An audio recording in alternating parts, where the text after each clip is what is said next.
잠이 오지 않아. TV를 켜보니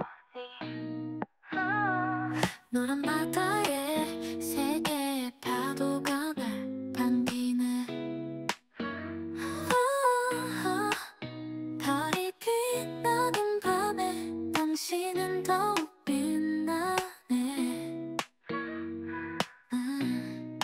안녕하십니까, 주펄입니다. 반갑습니다. 오늘은 2025년 2월 14일 밤 10시 4분입니다.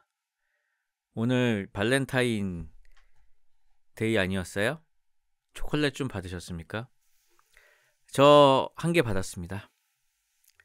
저 아는 형한테요.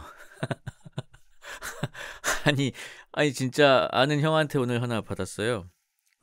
제가 예전에 한 10년 전에 KT 올레마켓 웹툰이라는 곳에서 셋이서 쑥이라는 만화를 연재했었거든요. 육아 만화. 근데 그때 담당자 형님하고 지금도 이제 친하게 지내는데, 지금은 이제 카카오 웹툰에 계셔가지고 판교 쪽에 계십니다. 그래서 종종 만나는데, 오늘 이제 점심을 먹었어요, 같이. 제 작업실 오셔가지고. 근데 수줍게 초콜릿을 하나 주시더라고요. 그래서 너무 거한 거 초콜릿 주면 이상해질 것 같아서 소소한 걸로 그래도 준비했다고 하면서 이렇게 주셨습니다. 네. 아직 안 먹었고요. 이따가 당 떨어지면 먹겠습니다. 여러분은 많이 받으셨는지요? 참 이게 굉장히 좋은 배치 같습니다. 발렌타인 데이가 이제 여자가 남자한테 초콜릿 주는 날이고, 한 달 뒤에 화이트데이 때 이제 남자가 여자한테 주는 거잖아요, 보통. 근데 이 여자가 남자한테 주는 거를 이 앞에다가 배치한 게 참 신의 한 수라는 생각이 듭니다. 이게 만약에 남자가 여자한테 주는 날이 한 달 앞에 있었으면은 또 굉장히 재미있는 상황들이 많이 벌어졌을 텐데, 아무튼 발렌타인데이가 앞이라서 저는 다행이라는 생각을 종종 하곤 했답니다. 지금은 아무 상관없지만요. 노래 하나 들으시고 또 사연 읽어드리도록 하겠습니다. 첫 곡은 오랜만에 페노메논이라는 영화가 있거든요. 존 트라볼타가 유성 맞고 천재되는 영화 있는데, 우연히 유튜브에 그 영화에 대한 영상이 뜨더라고요. 그래서 그 영화의 OST, 정말 유명한 곡이죠. 듣겠습니다. 에릭 클랩턴의 Change the World였습니다. 자, 사연 읽어드리도록 하겠습니다. 때는 2011년 가을. 저는 4년 동안 사귀었던 여자친구에게 차이고, 주말마다 친구들과 술을 마시며 시간을 낭비하고 있었습니다. 여느 때처럼 신나게 술을 마시는데, 쭈랄 친구 녀석이 저에게 부탁하고 싶은 게 있다는 겁니다. 야, 내 여동생이 다음 주에 결혼하는데 네가 축의금 걷는 것 좀 도와줘라. 내가 네 동생 축의금을 왜? 동생 남사친들이 없나 봐. 해주면 내가 동생 친구 한 명 소개해줄게. 지랄하고 있네. 네 동생 친구들 내가 다 아는데 내 스타일이 없어. 그냥 해줄게. 몇 시까지 가면 되냐? 저와 친구, 그리고 친구 여동생은 중학교 때부터 알고 지낸 사이라 친구들도 대충 알고 있었기에 정말로 기대를 안 했죠. 그렇지만 내심 그래도 내가 모르는 친구가 있을라나? 라는 생각을 했죠. 친구 여동생의 결혼식 날, 저는 미리 도착하여 신부 측 축의금 부스에 앉아 축의금을 받고 이름을 적는 일을 했습니다. 다른 친구는 금액을 확인하고 식권을 나눠주었고, 저는 힐끔힐끔 신부 측의 여자 하객들을 보았는데, 역시나 제가 아는 얼굴들이 대부분이더군요. 친구가 말했습니다. 야, 스캔 좀 해봤냐? 없어 임마. 스캔은 해봤나 보네.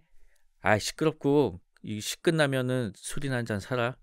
야, 더 잘 찾아봐. 친구 중에 괜찮은 애 많다니까. 축의금을 받다 보니 어느덧 결혼식이 시작되었고, 축의금을 내려오는 하객도 없어졌죠. 식이 한창 진행되던 중 웨딩홀 문이 갑자기 열리더니 한 여성이 황급히 들어왔습니다. 베이지색 코트 안에 흰색 블라우스, 짧은 치마에 스타킹을 신은 그녀는 긴 머리를 휘날리며 제 쪽으로 달려왔습니다. 저 친구는 내가 못 본 친구인데? 죄송하지만 여기 ATM기가 어디 있을까요? 저 계단으로 내려가시면은 주차장 쪽에 있어요. 감사합니다. 예의 바르게 인사를 꾸벅 하는 모습이 참 착하고 이뻐 보이더군요.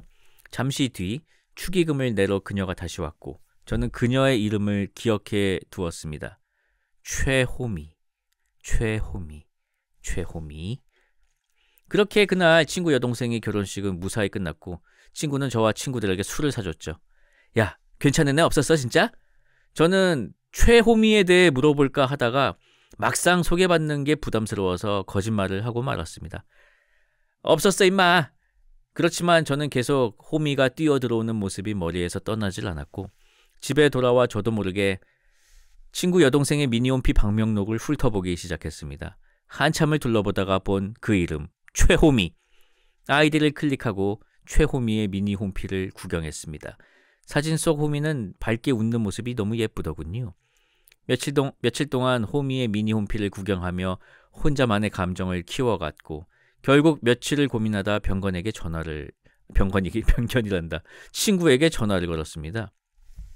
야, 뭐하냐? 나 퇴근하지. 왜? 그게 말이야. 뭔데? 말을 해. 네 동생 친구 중에 최호미라고 알아? 호미. 알지. 걔 공부도 잘하고 이뻐서 인기 좀 있다. 근데 왜? 마음에 드냐? 소개 좀. 마음에 드는 여자 없다면서. 암튼 남자친구 있는지 물어보고 없으면 연결해 줄게. 그리고 며칠 뒤 친구에게 문자가 왔습니다. 최호미의 전화번호. 그리고 남친 없대. 연락해봐. 진짜 호미의 연락처를 받게 될지는 몰랐는데 정말 너무 기뻤습니다. 하루 종일 호미에게 어떻게 연락할까 고민하다 저녁 8시쯤 호미에게 문자를 보냈습니다. 안녕하세요. 저 아무개 친구 김펄떡입니다. 결혼식 때 뵙고 너무 예쁘셔서 마음에 들어 연락드려요. 지금 뭐 하고 계세요? 하지만 문자를 보내고 1시간, 2시간, 3시간이 지났고 결국 호미는 제게 답장하지 않았습니다. 아니 연락처는 줬으면서 왜 답장을 안 할까? 혹시 문자가 안 갔나 싶어 다시 보낼까 고민했지만 거절의 뜻이라 생각하고 더 이상 연락하지 않았습니다. 그렇게 몇 개월이 지난 어느 날 친구에게 전화가 왔습니다. 야! 이 새끼야! 뭐야, 왜 다짜고짜 전화해서 웃어? 호미가 답장 안 한 거 이유 알았다. 크크크크. 뭐야, 왜 안 했대?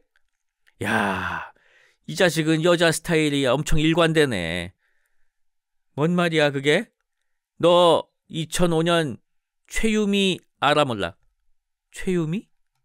최유미가 누구? 그때 한 얼굴이 스쳐 지나갔습니다. 2005년 1월 군대 가기 전 마지막 겨울 저는 대형마트 푸드코트에서 아르바이트를 하고 있었습니다.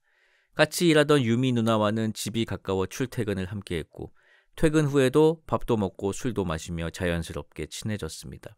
썸이라고 부를 정도는 아니었지만 서로 호감이 있었던 건 분명했죠.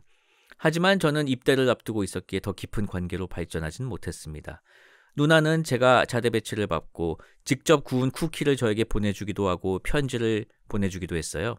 아마 제가 상병쯤 누나와 연락이 끊겼던 것 같은데 한참을 잊고 지내던 그 이름을 그 친구 입으로 들을 줄은 몰랐습니다. 야, 호미가 진지하게 너한테 어떻게 답장할까 고민했었나 본데 친언니한테 어떻게 답장할지 얘기했나 봐. 그래서? 뭘 어쩌긴? 어째? 호미가 네 미니홈피 언니한테 보여줬더니 갑자기 엄청 웃더랜다? 호미 언니가 예전에 썸 탔던 애라고 괜찮은 애라고 했다나 본데 언니랑 썸 탔던 남자랑 연락하기가 그랬나 봐. 하여튼 이 새끼는 좋아하는 스타일이 맨날 똑같아. 그것도 자매를. 호미가 유미 누나 동생일 줄 알았나? 연락이 안 올만 하네. 엄청 착하고 이쁜 앤데 잘 됐으면 했는데 아쉽긴 하다. 다른 애 또 찾아봐. 그래. 참 과거의 제가 원망스럽더라고요. 전 여친과 헤어짐을 잠시나마 잊게 해준 호미와 정말 잘해보고 싶었지만 시작도 못해보고 끝이 나다니. 참 우연히 이렇게 겹쳐도 되나 싶었던 저의 망한 사연이었습니다. 신청곡은 이지라이프의 너 말고 네 언니 신청합니다. 아니 어떻게 이런 일이. 이지라이프의 너 말고 네 언니였습니다. 이 노래도 굉장히 미니홈피에서 도토리 주고 산 느낌의 곡이네요. 저도 싸이월드 시절에 한참 미니홈피 뭐 BGM 신경 써서 깔고 막 그랬었는데 다 추억입니다. 뭐 얼마 전에는 뭐 이거를 복구하니 많이 해가지고 그동안 있었던 사진들 제가 거기에 올려놓은 거 백업을 못 해놔가지고 굉장히 아쉬웠었는데 결국은 잘 안 된 것 같더라고요. 참 한번 다시 보고 싶은데 아쉽습니다. 자, 다음 사연 읽어드리겠습니다. 안녕하세요 펄디. 저는 서울에 살고 있는 26살의 평범한 청년입니다. 때는 2022년 한 3월쯤이었던 걸로 기억합니다. 여느 때처럼 별 볼 일 없는 하루를 보내고 있던 저는 할 일 없이 인스타그램을 떠돌고 있었습니다. 무슨 이유에서인지 주펄님 피드만 보면 마음이 편안해지는 탓에 오래전의 것들부터 시작해서 차례대로 게시물들을 보고 있었죠. 그러던 중 게시물에 달린 수많은 댓글 중 참 웃긴 걸 하나 발견했습니다. 사실 웃긴 것보다도 제 취향이었다고 말하는 게 더 맞겠네요. 사람이 말하는 톤이라고나 할까요? 처음은 우연, 그 다음부터는 필연이듯 또 그분 댓글이 눈에 띄는 게 아니겠습니까? 저는 그 후로 그분이 궁금해졌습니다. 같이 대화를 나눠보고 싶었던 것이겠지요? 하지만 저는 분명 조심스러웠습니다. 얼굴도 모르는 생판남이 갑자기 말을 걸어온다? 누구라도 경계심을 가지지 않을 수 없겠다는 생각을 했습니다. 그래서 첫 인사를 어떻게 할까 며칠 고민을 했던 것 같습니다. 깊은 인상을 주고 싶으면서도 부담을 가지지 않았으면 하는 마음이 가장 컸던 저는 마침 그분이 피드에 올린 책을 저도 얼마 전에 따라 읽은 바 있었기에 그 책을 이용하는 게 좋겠다 싶었습니다. 책은 무라카미 하루키의 상실의 시대였는데요. 사실 제 기준에서는 좀 난해하게 느껴졌던 터라 이 내용을 가지고 무슨 말을 하는 건 별로 내키지 않았습니다. 그러고는 그냥 덕분에 좋은 책 읽었습니다 라고 짧게 인사를 건네게 됐습니다. 제가 우려했던 부분은 현실이 되었고 답장은 없었습니다. 그 후로 꽤 바빴던 것으로 기억합니다. 혼자 서울로 상경한 후로 생활비를 충당하려면 알바는 꼭 해야 했고 학교도 다녀야 했으니까요. 그분이 가끔 생각나긴 했습니다만 답장을 하지 않는 것이 너무 이해가 됐기 때문에 그저 그때의 설렘으로 간직하고 있었습니다. 그렇게 여름이 지나고 찬바람이 불기 시작할 때쯤 그분께 답장이 왔습니다. 그 기쁨은 아직도 잊을 수가 없네요. 고맙다는 내용이었고 그분도 저를 궁금해했습니다. 그 후로 계속 연락을 주고받았는데요. 주펄님께서 공통의 관심사로서 아주 큰 역할을 해주셨습니다. 한편 그때는 통닭 천사님이 신촌에서 얼렁뚱땅 스토어 팝업을 진행 중이었던 시기였습니다. 마침 그분도 그 사실을 알고 있었고 그러면 팝업 마지막 날에 맞추어서 같이 가보는 게 어떻겠냐고 데이트 신청을 했습니다.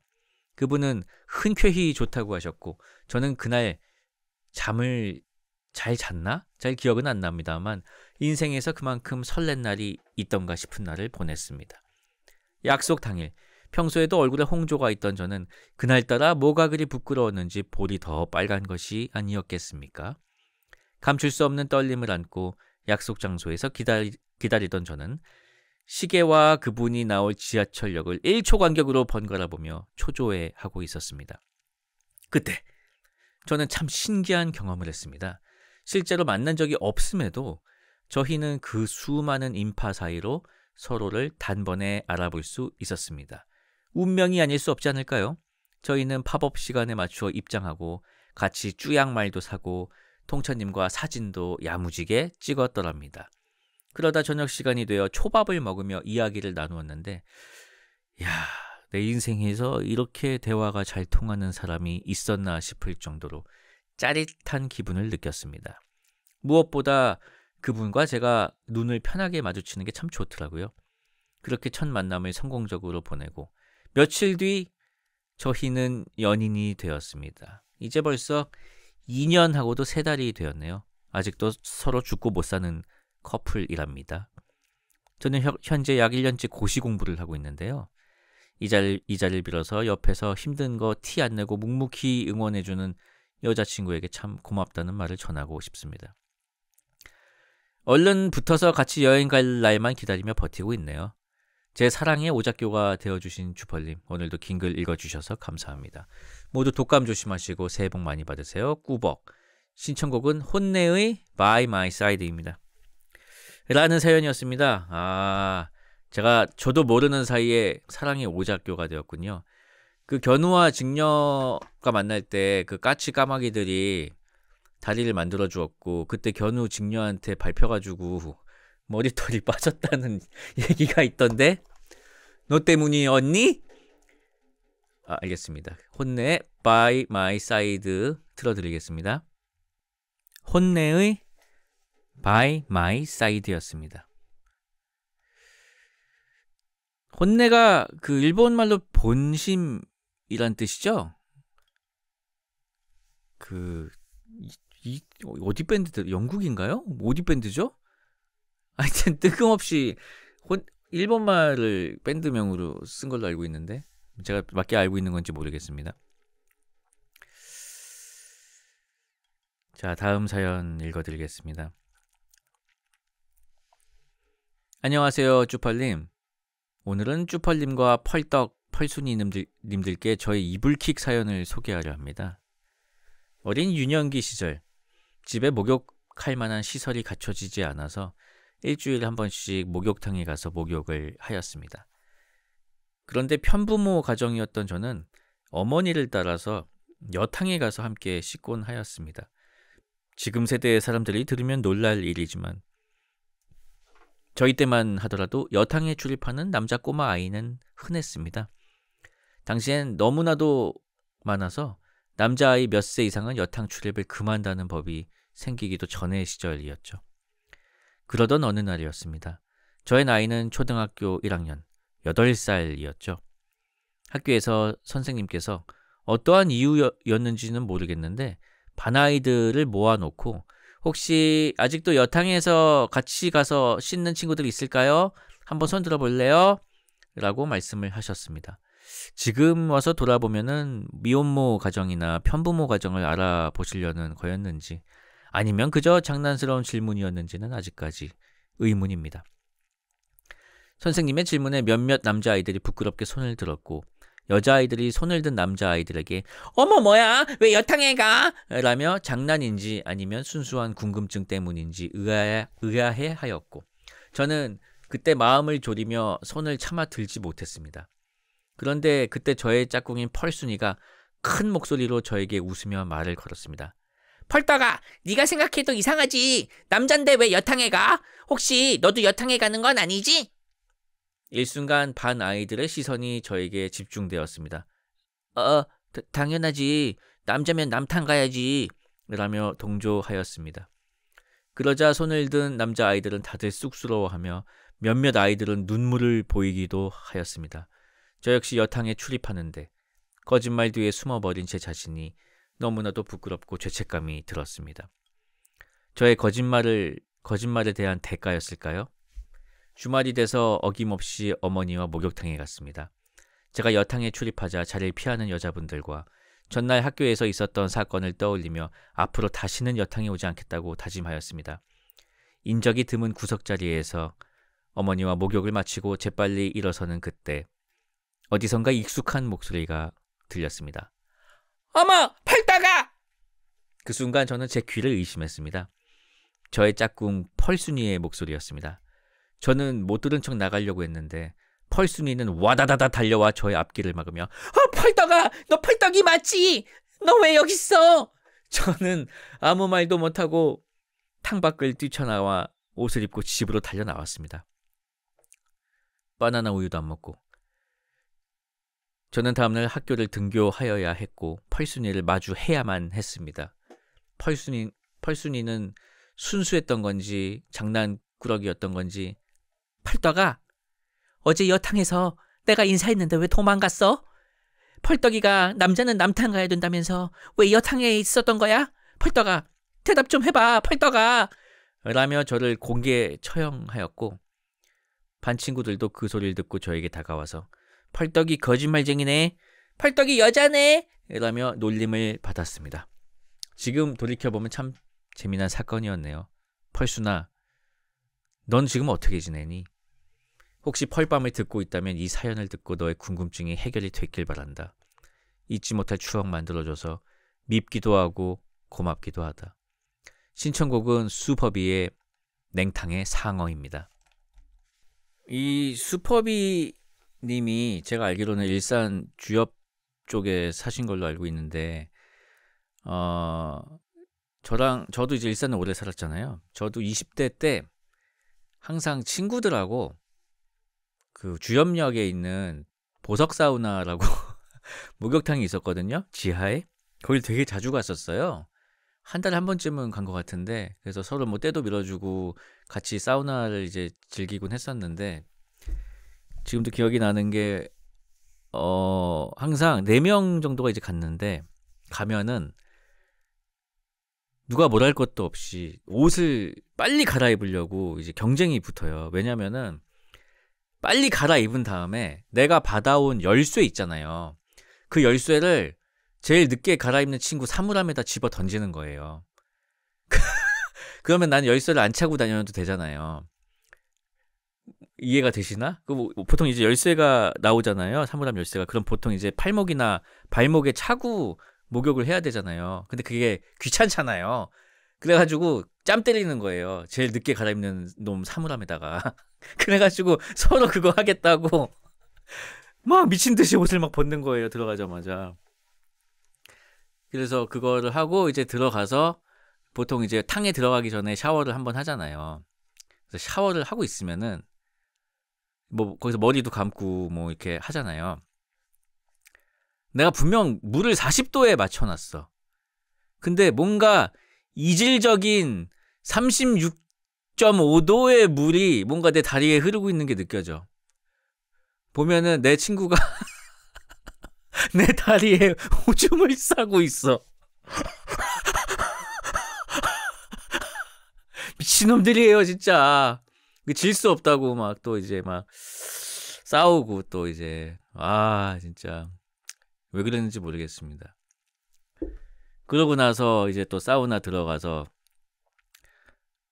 그 한 열탕도 있고 온탕도 있잖아요. 뭐 온탕이 한 40도 되고 열탕 더 뜨겁고 막 그렇잖아요. 그러면은 이제 또 이제 먼저 나가면은 하남자 되는 거죠. 그래가지고 또 뭐 그런 대결도 하고, 사우나 들어가서 또 마찬가지고, 사우나는 이제 보석 사우나인데 거기 뭐 이렇게 소금 같은 게 들어 있었어요. 사우나 안에. 뭐 그래가지고 그거 막 서로 상처난 데 있으면 뿌리기도 하고 막 그랬던 기억이 나네요. 그러고 나와서 이제 발톱 깎고 바나나 우유 하나 마시고 PC방 가고, 참 그렇게 놀았던 그 시절이 참 그립습니다.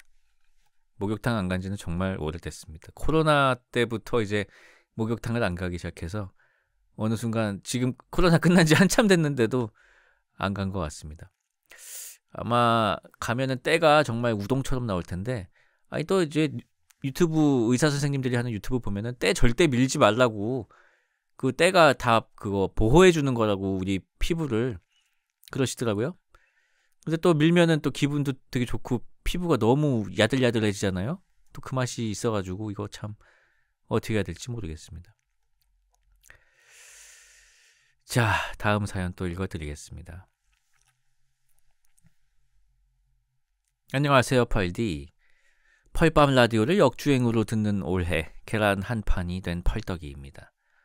펄밤 늦둥이라 역주행으로 듣다 보니 약간 펄디의 미숙함이 느껴지면서 재미있으면서 안타까운 마음입니다. 최근 거는 너무 완벽하여 더욱 더 그런 마음이 드는 느낌입니다. 아무튼 제 고민을 요약하면 인싸와 아싸의 갈등입니다. 주디의 라디오를 듣다 보면 참 아싸의 향연들이 주를 이룹니다. 그래서 그런지 사연들이 너무나도 재밌습니다. 제가 펄밤을 역주행하는 이유지요. 저도 그런 재밌는 사연을 신청하고 싶지만 제 인생은 아싸도 아닌 인싸도 아닌 어중간한 인생입니다. 주디의 펄밤을 들을 때면 그려 나는 이런 아싸 무대에 잘 맞아 하면서 대부분 인싸들인 주위 사람들 앞에서는 주디는 하물며 침착맨 언급 또한 애매해져서 하지를 못합니다. 그렇다고 제가 그런 분위기에 못 어울리는 건 아닙니다. 꽤 인싸마냥 잘 놉니다. 제 뒤늦은 인생은 주디와 친맨의 세계로 이루어져 있는데 제 주변인들과 친한 친구들은 그들을 잘 이해하지 못합니다. 집에 들어와서 컴퓨터를 켤 때면 이런 아싸의 세계에 빠지면서 밖에선 인싸인 사람들에게 둘러싸이면 열심히 놀고 분위기 주도까지 하는 제 삶을 어떻게 해야 할까요? 그렇다고 외향적인 분위기를 싫어하는 건 아닙니다. 주디도 어렸을 때 자신을 아싸라고 지칭하지만 지금의 주디는 아싸라고는 할 수 없는 주디의 의견을 듣고 싶습니다. 요즘은 두 갈래로 나누기 애매한 인싸와 아싸에 대한 견해도 들려줘이! 신청곡은 채훈의 Radish Night입니다. 부끄럽지만 제 노래입니다. 아, 가수셨군요. 어허. 일단 노래를 좀 들읍시다. 이 노래부터 일단 좀 듣고 한번 얘기해 봅시다. 채훈의 Radish Night이었습니다. 제가 요 채널에 들어갔는데요. 구독자가 1명인 거예요. 그래서 저도 구독 박았습니다. 저 2번째 구독자입니다. 저 잊지 말아주세요. 나중에 잘 되면. 아시겠죠? 자, 뭐였죠? 사연이? 인싸 아싸? 저는 그런 얘기를 들은 적이 있습니다. 예전에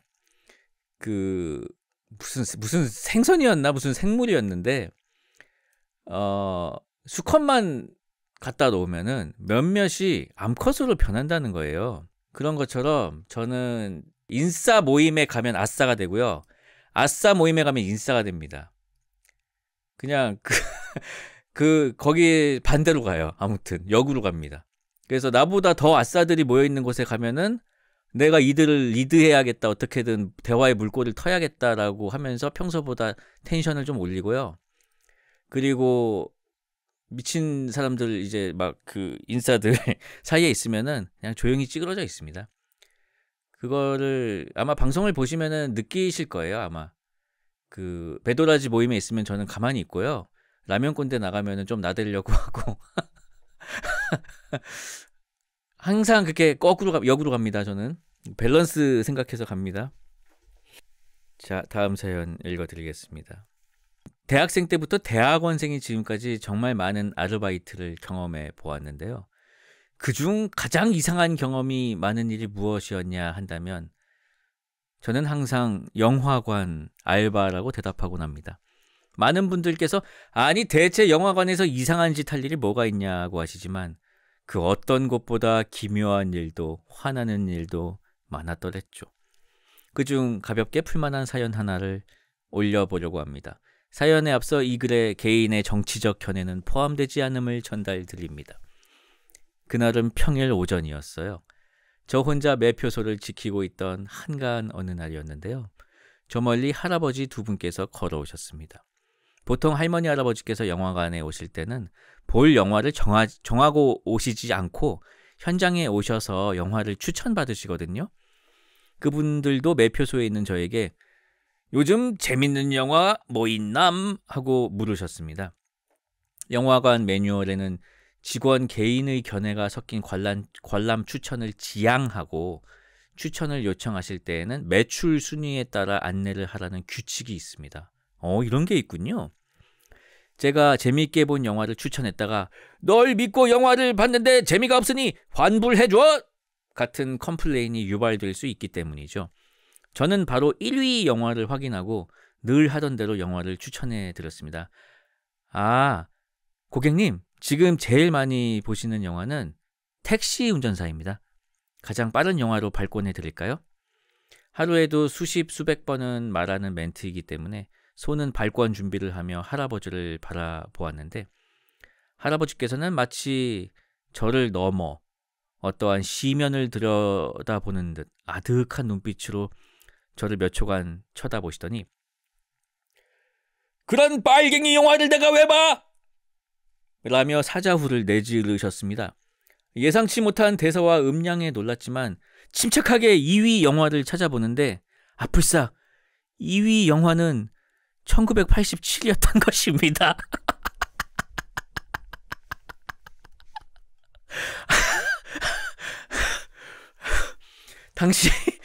당시 영화관이 작기도 했고 이례적으로 영화가 별로 없던 시기라 상영 중인 영화는 단 3개였고 안타깝게도 3위 영화는 유아용 애니메이션이었습니다. 코코 정도만 되었어도 비벼봤을 것 같은데 거의 3살에서 5살 정도의 애니메이션이어서 도저히 추천할 엄두가 나지 않았습니다. 디즈니 픽사 정도의 영화여도 어르신분들은 애들 보는 만화를 왜 보냐며 싫어하시는 경우가 많거든요. 당황했지만 1987을 말씀드렸다간 어떠한 일이 일어날지 감도 안 잡혀서 저는 최초로 볼 영화가 없으니 돌아가시라 라고 안내해야 하는 상황이 벌어졌습니다. 하지만 그냥 지금은 빨갱이 영화뿐이니 돌아가세요 라고 할 수는 없기에 황급히 다음 주 개봉 영화 리스트를 확인했습니다. 그리고 저는 안도했습니다. 다음 주 개봉 영화는 바로 군함도. 할아버지와 그 뿌리의 과거에 따라 도박이 될 수도 있지만 할아버지의 과거에 따라 도박이 될 수 있다는 게 뭐지? 아니 대한민국 국민 그 누구든 반일 감정이라는 것에는 하나가 되기 마련이니까요. 저는 포스터를 쥐어드리며 설명드렸습니다. 정말 아쉽게도 현재는 애기들이 보는 애니메이션밖에 없어서 추천드릴 영화가 없습니다.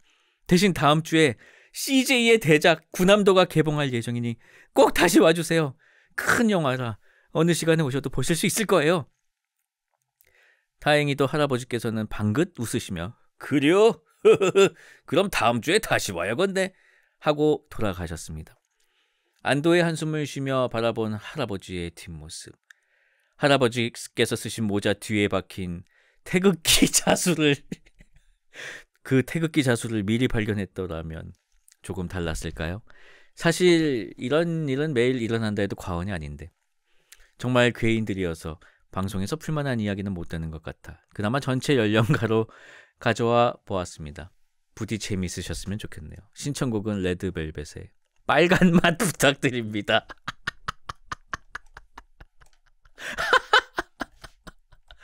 네, 일단 빨간 맛 듣겠습니다.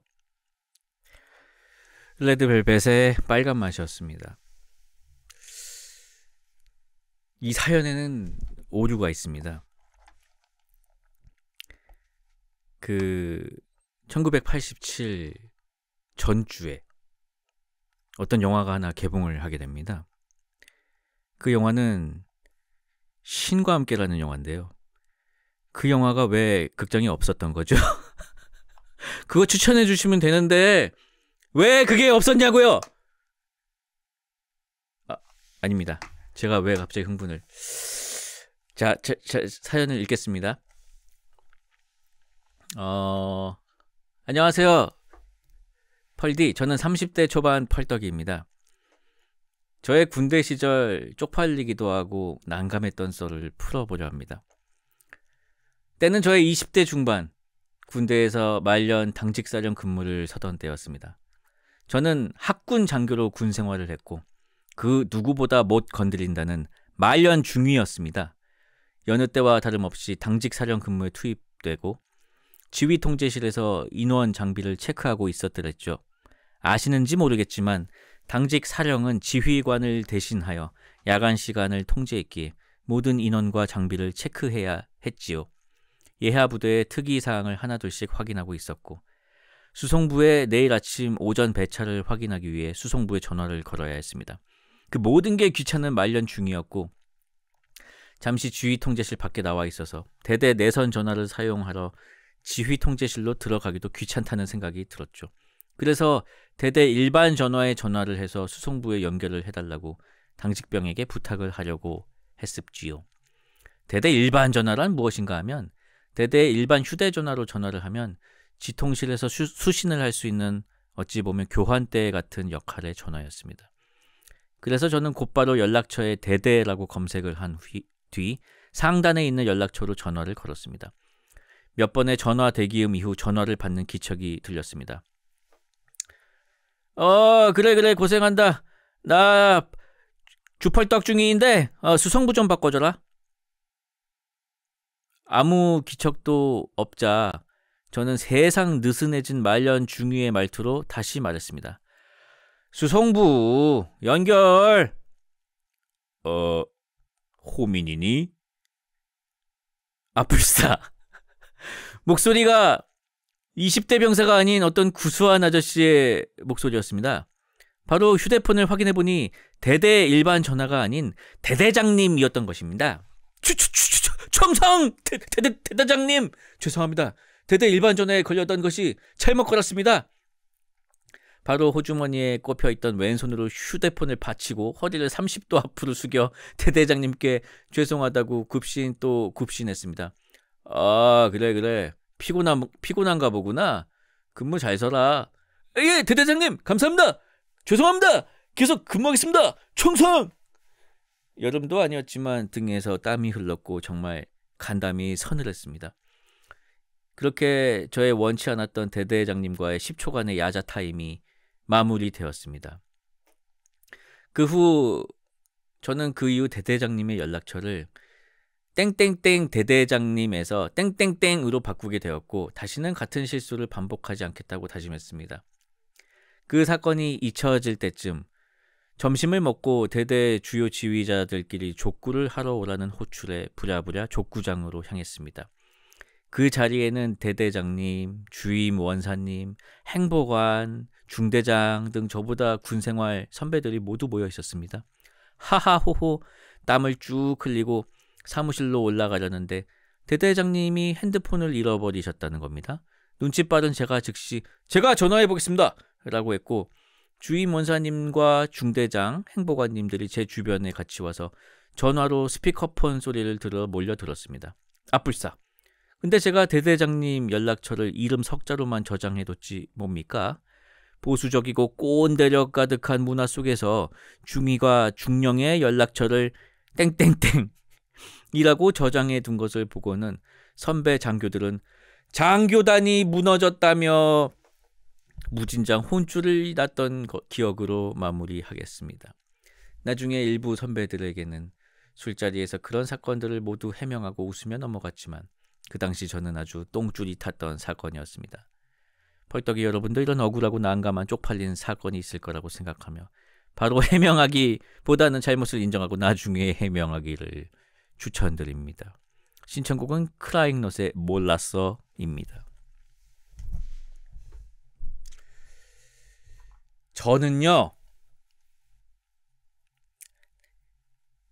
저도 근데 이런 호칭 없이 다 그냥 실명으로 저장합니다. 그게 정렬할 때 편해서. 좀 그런가?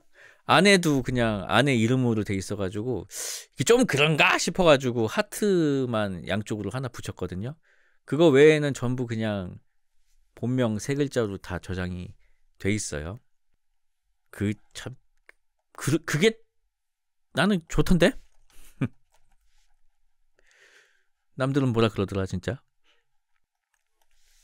크라잉넛의 몰랐어입니다. 다음 사연입니다. 안녕하세요 주펄님. 전 미국에 사는 애청자입니다. 6년 전에 결혼한 뒤에 막연하게 해외에서 살고 싶다는 마음으로 캐나다로 이민을 가서 4년을 살고 흘러가는 대로 와보니 지금은 캘리포니아 샌디에고 근처 지역에서 옷가게를 하며 열심히 살고 있습니다. 옷가게를 한다는 게 정말 힘든 일이었습니다. 매주 왕복 300km 이상 운전해서 LA에서 옷을 사와서 사온 옷들을 가게 시스템에 등록하고 팔면서 진상 손님들과 수많은 도둑들과 늘 대치해야 해서 늘 긴장 속에 살아가고 있습니다. 매일 집에 오면 긴장이 풀어지면서 거의 쓰러지다시피 하면서 저녁만 먹고 자버리기 일쑤였습니다. 하지만 그보다 절 더 힘들게 하는 것들은 지독한 외로움과 가족과 멀리 떨어져 있다는 두려움입니다. 거의 와이프와 둘이서만 모든 삶을 살아가고 다른 사람들과 사적 교류는 거의 제로에 수렴한다고 보시면 됩니다. 그런 저에게 쭈펄 침착맨은 정말 친구 같은 존재입니다. 저의 외로움을 많이 덜어주시는 소중한 분들입니다. 다시 얘기하자면 그러던 중 장인어른의 지병으로 수술을 하시고 입원을 하시게 되어서 급하게 와이프가 한국으로 혼자 가게 되었습니다. 지금 저는 한국의 몇십 배 이상 큰 땅에 혼자 남겨진 듯한 마음입니다. 와이프에게는 아무렇지 않으니 다녀오라고 했지만 그 일주일은 정말 혹독한 외로움이겠지요. 가족들을 떠나 있다는 미안함과 함께 이 외로운 시간이 외국살이의 자괴감을 주는 사연 중 하나가 될 것 같아요. 그래도 그 시간만 또 버티면 다시 와이프와 잘 이겨내고 있겠지요. 아마 저 혼자 있을 때쯤 제 사연이 읽힌다면 이 사연을 안주 삼아 혼자 소주나 마시지 싶네요. 다소 어둡지만 현실적인 사연풀이 들어주셔서 감사합니다. 그리고 미국에서 옷가게를 하면서 정말 어처구니 없고 재미있는 도둑 및 손님들이 많습니다. 혹시 궁금하시면 썰풀이를 또 해 보이겠습니다. 아, 굉장히 마치 그 해외 교포 1세대처럼 정말 바쁘게 살고 계시군요. 그 원래 이민 1세대들이 진짜 밑바닥부터 시작해가지고 읽어내신 분들이잖아요. 막 세탁소 하시고. 근데 사연자분께서도 옷가게 하시면서 굉장히 읽어내고 계시군요. 정말 존경합니다. 정말 외로우신 것 같습니다. 그 사연들 많이 써주세요. 그 손님들 사연, 도둑들 사연 정말 궁금합니다. 아무튼 힘내시길 바라겠고요. 신청곡은 없지만 뭐 생각나는 노래가 있죠. 다들 똑같은 생각하고 있는 것 같은데. 자, 노래 틀어드리겠습니다. LAR이랑 주제가 이제부터 영원까지였습니다. 이 주인공 김 변호사의 실제 모델 홍세봉 변호사님이 작사, 작곡, 직접 노래까지 하신 명곡이죠. 자, LA에서 옷을 떼어오셔서 샌디에고에서 파시는 다음 사연도 기대하도록 하겠습니다. 자, 다음 사연 읽어드리겠습니다. 안녕하세요, 펄디. 2018년 친펄 토론 때부터 두 분을 애청해온 애청자입니다. 최근에는 펄튜브의 영화 감상회 시리즈를 몰아보고 있어요. 원래는 내가 나중에 볼 수도 있는 영화인데 스포를 피하고 싶다는 마음, 내가 아직 보지도 않은 영화인데 감상회가 재미있을까 하는 마음에 감상회 시리즈는 보지 않았어요. 근데 히든 페이스, 노스페라투 감상회를 너무 재미있게 본 후로는 밀린 감상회들도 몰아보고 있답니다. 영화 얘기가 나온 김에 어릴 때 했던 아주 하찮은 고민을 이야기해보려고 합니다. 저는 영 알못이에요. 많이 보지도 다양하게 보지도 않죠. 그리고 뭔가 심오한 주제를 던지는 영화보다는 도파민이 샘솟고 그냥 막 때려 부수는 영화를 좋아합니다. 그런데 왜인지 어릴 적 제 주변에는 영화 애호가 친구들이 많았었어요. 생전 들어보지도 못한 제목들을 나열하며 이 영화가 참 명작이네 어쩌네 하더라고요. 물론 영알못인 저는 그 주제가 나올 때면 가만히 듣고만 있었죠. 그런데 하루는 제가 이야기를 해야 하는 상황이 오고야 말았습니다. 바로 최애 영화에 대한 주제였어요. 친구들은 다들 올드보이, 버드맨, 덩케르크, 울프 어쩌고 저쩌고, 울프 오브 월스트리트인가? 뭐 그런 그럴싸한 제목을 대는 게 아니겠어요? 거기에 대고 저만 무식하게 다 때려 부수는 영화를 말하면 뭔가 없어 보일 것 같은 거예요. 그래서 와, 하나만 고르기 정말 어려운걸 하며 한참을 고민하는 척하다가 순간 뇌리를 스친 쇼생크 탈출이라고 거짓말을 했습니다. 다행히 이유 같은 건 물어보지 않고 야, 좋은 영화지 하고 넘어가 주어 들통나진 않았습니다만 그 후 일주일간 내가 본 영화들 중에 뭘 대야 멋져 보일까 하고 고민한 기억이 있네요. 여전히 쇼생크 탈출은 본 적이 없고 내용도 결말도 뭣도 모릅니다. 볼 이유 역시 사라졌을지도 모르겠네요. 지금 누군가 저에게 좋아하는 영화가 뭔가요? 하고 묻는다면 당당하게 대답할 수 있거든요. 해리포터, 어벤져스, 다이하드 007 시리즈, 도파민이 터지는 다 때려 부수는 영화요? 라고요. 그냥 좋아하는 거를 대면 됐는데 그때는 뭐가 그렇게 고민되어 거짓말까지 했는지 모르겠네요. 혹시 펄디는 최애 영화로 꼽을 만한 영화들이 있으신가요? 신청곡은 사연과는 별 상관이 없는 것 같지만 릴러 말즈의 트립 신청합니다. 뭐 따지고 보면 영화도 다른 세계로의 트립 아니겠습니까? 라는 사연이었습니다. 그럴 수 있죠. 그 뭔가 이런 거 얘기했을 때 막 너무 대중적인 거 얘기하면 왠지 좀 없어 보이는 느낌이고 비단 영화뿐만이 아닙니다. 음악도 그렇고요. 만화도 그렇고 소설도 그렇고 너무 막 알려진 거 얘기하면은 아니면 대중적인 거 얘기하면은 괜히 막 꿀려 보이는 거 있잖아요. 만화도 마찬가지예요. 막 원피스, 슬램덩크 좋아한다고 하면은 너무 뻔하니까 괜히 만화 많이 본 척 하고 싶으면은 난 꼭두각시 서커스 좋아해. 저기 몬스터도 안 돼. 저 우라사와 나오키 만화도 안 돼요. 안 돼. 너무 대중적이어서 무조건 꼭두각시 서커스 본다고 해야지 만잘알인 줄 안단 말이에요. 그리고 영화는 막 아예 막 옛날 흑백 영화로 가는 거야. 막 진짜 막 난 역시 영화는 시민 케인 아닐까? 막 이러는 거죠. 뭐 그런 게 있어요. 아무튼. 근데 당연히 저도 때려 부수는 영화도 좋아하고 진짜 여기 말씀드리는 쇼생크 탈출도 좋아하고 워낙 좋아하는 영화가 많아가지고 저도 뭐 하나를 꼽기가 정말 어렵지만 굳이 하나를 꼽자면 저는 아마데우스라는 영화를 참 좋아합니다. 1980년에 나온 걸로 기억하고 있는데 그 톰 헐스라는 배우가 이제 모차르트를 연기했는데 저는 이제 그런 영화 좋아하는 것 같아요.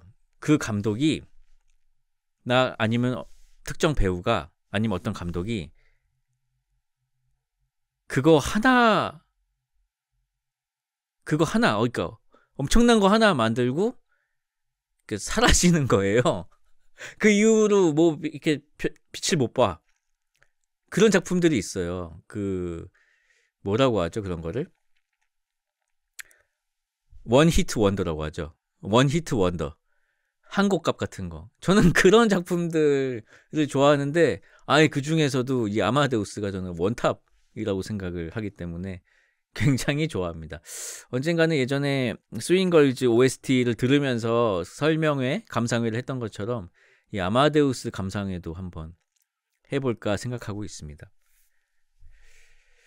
자, 신청해주신 릴러 마일즈의 트립 듣도록 하겠습니다. 릴러 마일즈의 트립에 이어서 퍼니 파우더의 트립도 한번 들어봤습니다. 갑자기 생각나서요. 자, 다음 사연 읽어드리겠습니다. 안녕하세요, 펄행님. 평소에 펄밤 잘 듣고 있습니다. 사연을 듣던 도중 나도 한번 써볼까 하는 마음에 이렇게 사연을 적습니다. 당시 대학생이었던 저는 다른 지역에서 자취하고 있었지만 오랜만에 본가에 방문해서 시간을 보내고 있었습니다. 시간은 저녁 9시쯤 됐을까요? 엄마와 누나는 거실에서 드라마를 시청 중이었고 저는 방에서 라이브를 긁적거리며 유튜브를 보고 있었습니다. 그렇게 유튜브를 보고 있는데 어떤 썸네일이 눈에 들어왔습니다. 어느 여성의 비키니 끈이 풀리는 썸네일이었는데요. 저는 홀린 듯 영상을 클릭했지만 썸네일에 있던 비키니 여자는 어디 가고 귀여운 동물들의 움짤과 해외 웃긴 짤들만 나오는 게 아니겠어요? 저는 비키니 짤을 찾기 위해서 엄지손가락을 빠르게 더블 클릭하며 영상을 넘기기 시작했습니다. 그런데 너무 빠르게 손가락을 움직여서인지 썸네일에서 봤던 짤을 찾긴 했지만 그 상태에서 또다시 저의 손가락은 화면을 터치했고 영 좋지 못한 곳을 누르고 말았습니다. 핸드폰으로 유튜브 영상을 보면 상단에 TV와 연결되는 버튼이 있는데요. 실수로 그걸 누르고 만 것이었죠. 거실에서는 엄마와 누나의 웅성거리는 소리가 저의 방까지 들려오기 시작했고 저는 속으로 뭐야 이거 어떻게 취소하는 거야? 아니 이거 욕을 내뱉으며 빠르게 연결을 취소하고 싶었지만 당황해버린 저의 뇌와 떨리는 손가락은 꽤 시간이 지난 후에야 어찌어찌 연결을 종료할 수 있었습니다. 저는 누워있던 그 상태 그대로 몇 분간 가만히 얼어있었고 거실에서 들리던 웅성거림도 들리지 않게 되었죠. 저는 그날 방에서 나오지 않은 채 하루를 보냈습니다. 중간에 소변이 마려워서 화장실 한번 다녀옴. 엄마와 누나가 그 움짤을 보았는지는 모르겠습니다. 영상이 나오기 전에 연결이 종료되었길 바라는 수밖에 없었죠. 그날 이후부터 저는 본가에서 영상을 볼 때 와이파이 대신 데이터를 사용합니다. 써보니 별거 아니네요. 이상 저의 이불킥 사연이었습니다. 신청곡은 오투잼 OST의 크리스마스의 기억 부탁드립니다. 그럼 2만, 3만, 4만. 이거 조심해야 됩니다. 이거 저는 이게 단독주택 살잖아요. 그러면 주차장이 엄청 가까워서 집에 있으면 차랑 연결이 돼요. 이게 진짜 대박이에요. 내가 뭘 보고 있는데 갑자기 소리가 안 나올 때가 있어요. 내 핸드폰에서. 그러면은 이제 뭐지? 내가 볼륨을 줄여놨나? 하고 볼륨을 막 더 올려. 알고 보면 그 아내가 운전하고 있는 차랑 연결이 된 거야. 그럼 그 차 안에서 이제 다 들리는 거예요. 내가 보고 있는 영상 소리가. 이게 대박입니다, 진짜. 블루투스. 진짜 만약에 소리가 안 난다? 뭘 해야 되는데 일단 소리가 안 난다? 조심하세요, 일단. 그 상태에서 막 볼륨을 키우거나 하지 말고 일단 꺼. 일단 끄고 주위를 둘러봐. 그리고 뭔가에 연결되어 있지 않은지 항상 조심해야 돼요. 아시겠죠? 이럴 수 있습니다. 뭘 보셨냐고요? 아니, 막 이렇게 좀 막 뭐랄까요? 야한 건 아니고요. 좀 뭐랄까? 이렇게 좀 지독한 것들 이제 보고 있을 때 뭐 그런 거 이렇게 연결되면 민망하잖아요. 자, 신청해 주신 노래는 오투잼의 OST 크리스마스 기억이고요. 일단 이불킥 사연이 하나 더 있기 때문에 하나 더 연속해서 읽어드리도록 하겠습니다. 안녕하세요, 펄디. 이불킥 사연은 바로 제가 아닌 저희 엄마의 이불킥 사연인데요. 바로 한번 시작해 보겠습니다. 때는 몇 년 전 저희 엄마가 근무하시던 곳에 소장님께서 갑작스럽게 돌아가셔서 회사 동료분들과 장례식장에 가게 되셨습니다. 엄마는 장례식장에 가본 지 꽤 오랜만이라 장례식장 예절이 가물가물하던 차에 같이 가게 된 회사 동료분들과 헌화를 하고 기도를 하는 것으로 미리 말을 맞추고 가셨답니다. 도착해서 상주분과 인사를 나누고 부의금을 내고 주변을 둘러보니 다른 사람들은 모두 절을 하고 있더랍니다. 급하게 분위기를 살핀 후 동료분들과 우리 그냥 절하자 하고 이야기를 나눈 후 자리를 잡았습니다. 절할 차례가 되어 몸에 익숙한 대로 절을 하던 와중 아차차 어머니께서 마지막으로 절한 기억이 설날에 3배 했던 것인지라 장례식장에서 아주 다소곳이 작은 절을 해버리셨습니다. 그 무릎 세우고 하는 절이요?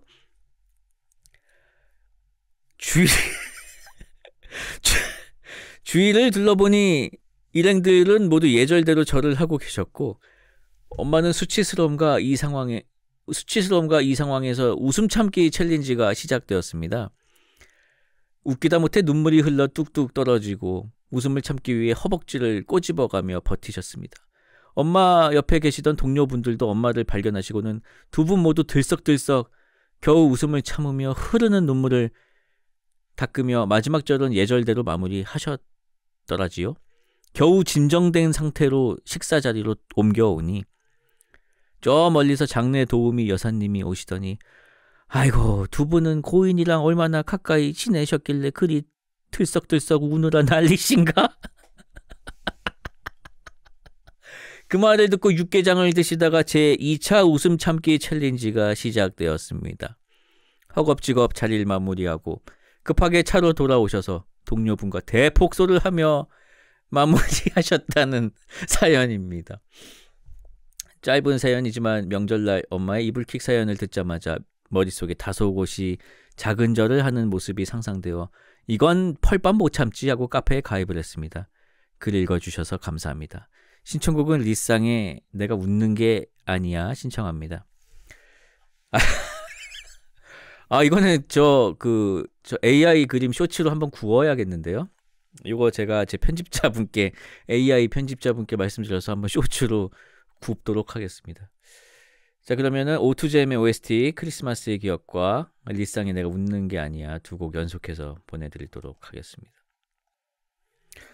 리쌍의 내가 웃는 게 아니야 였습니다. 참 좋네요. 리쌍 신곡 빨리 나왔으면 좋겠습니다. 언젠간 들을 수 있겠죠. 자, 오늘의 마지막 사연 읽어드리겠습니다.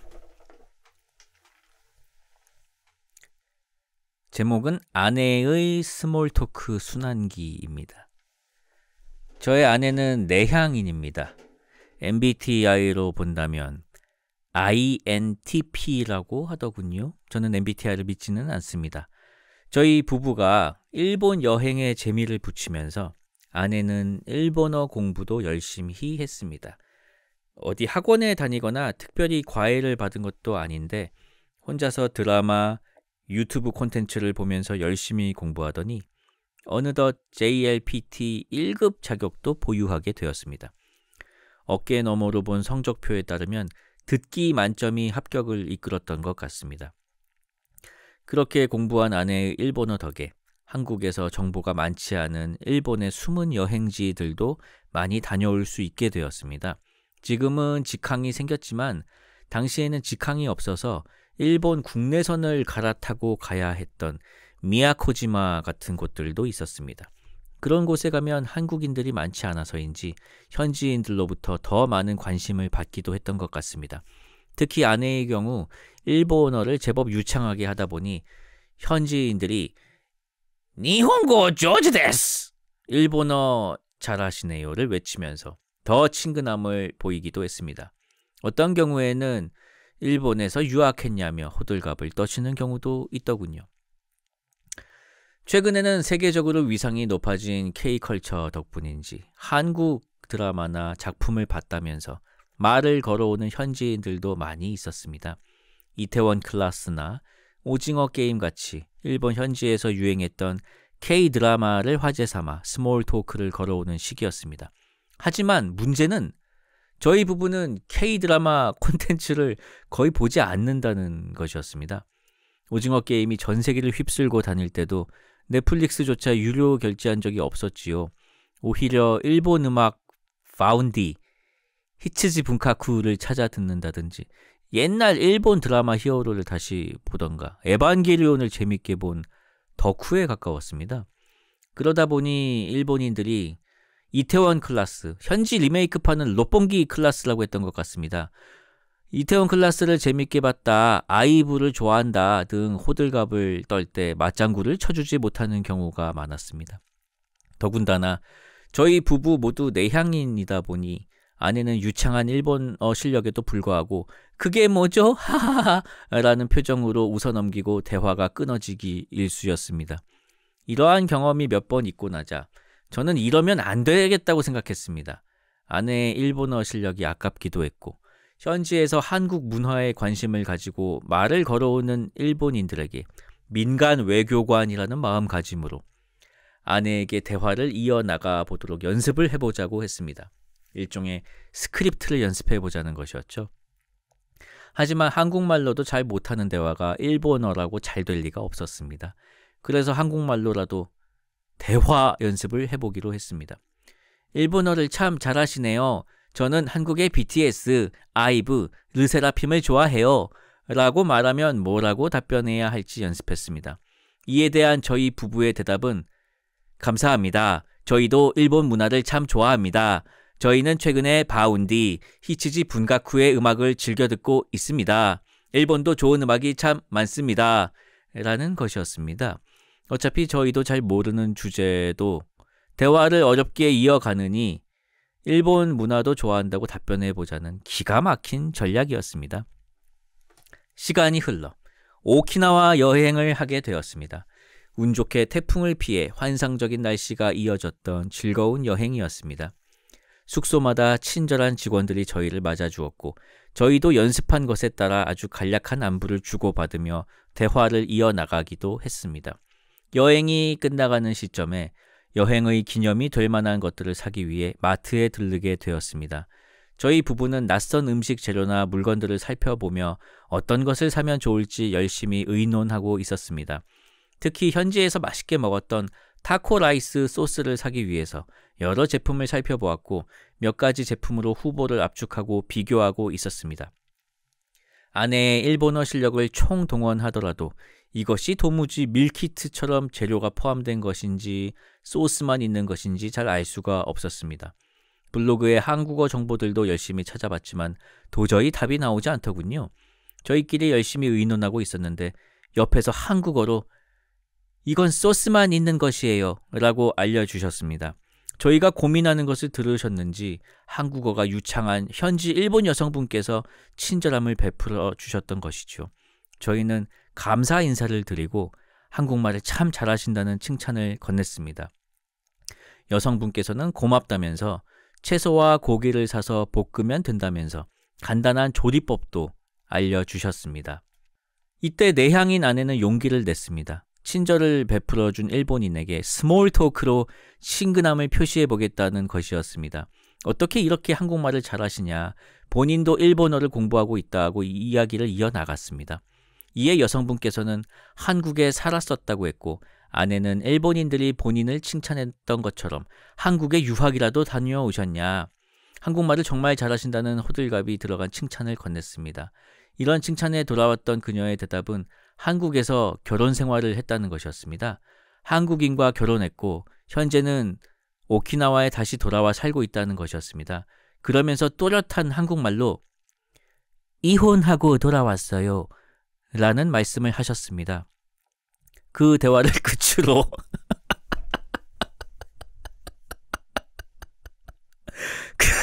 그 대화를 끝으로 여행 재밌게 하시라는 말씀과 함께 각자의 쇼핑을 이어갔습니다. 그분의 유창한 한국어 실력은 생각보다는 일찍 마무리된 결혼 생활의 어떤 유산인 셈이었습니다. 그렇게 아내의 도전은 다소 민망하게 마무리되었습니다. 여전히 저희는 일본 여행을 즐겨하고 있고 저도 주어들은 일본어로 왼쪽 히다리, 오른쪽 미기 정도는 구별할 수 있게 되었어요. 아내의 일본어 실력 덕분에 재밌는 여행을 할 수 있어 감사하게 생각하고 있습니다. 저희 부부 모두 이런 내향적인 성격으로 여전히 다른 사람들과 교류하는 데 어려움이 있기도 하지만 이런 경험을 토대로 또 다른 대화 주제를 찾아 이어가 보도록 노력하고 있습니다. 신청곡은 저희 부부가 좋아하는 바운디의 히토미보레입니다. 긴 글 읽어주셔서 감사합니다 라는 사연이었습니다. 이야, 이거 참 재미있는 경험이네요. 그렇군요. 야, 자, 오늘의 그럼 마지막 곡이 되겠습니다. 바운디의 히토미보레 띄워드리면서 저는 이만 인사드리도록 하겠습니다. 사연과 신청곡 게시판 열려 있습니다. 저 왼쪽 하단에 보이시는 주펄 카페 대인국 가입하셔서 사연과 신청곡 많이 남겨주시길 바라겠습니다. 공포 사연도 상시 모집 중이고요. 여러 가지 카테고리가 있고 또 카테고리에 해당되지 않아도 자유롭게 써주시면 좋겠습니다. 자, 그럼 좋은 밤 되시고요. 저는 다음 주에 다시 돌아오도록 하겠습니다.